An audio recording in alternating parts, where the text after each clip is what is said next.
हा निळ्या रंगाची टोपी घातलेला व्यक्ती पहा. हा साधारण व्यक्ती नाही तर यशस्वी शिंदे हत्या प्रकरणातील मुख्य आरोपी दाऊद शेख आहे. यशस्वी शिंदे हत्या प्रकरणात नवी मुंबई पोलिसांना अखेर मोठे यश मिळाले आहे. यशस्वीच्या हत्येचा आरोप असलेला दाऊद शेख हा घटनेच्या दिवसापासून फरार होता. त्याचा मोबाईलही बंद येत होता.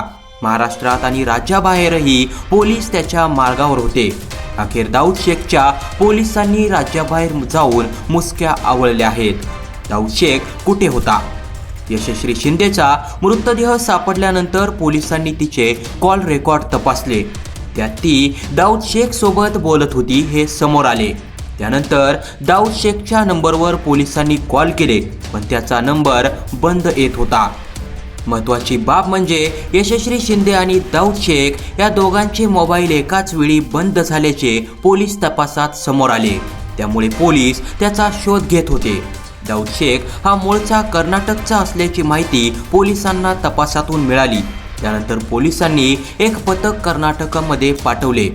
कर्नाटकातील गुलबर्गा येथून पोलिसांनी त्याला आज ताब्यात घेतले. याची चौकशी केली जाणार आहे. त्याने यशस्वी शिंदेची इतकी निर्घृणपणे हत्या का केली असा प्रश्न लोकांना पडला आहे. तपासामध्ये याबाबत खुलासा होण्याची शक्यता आहे.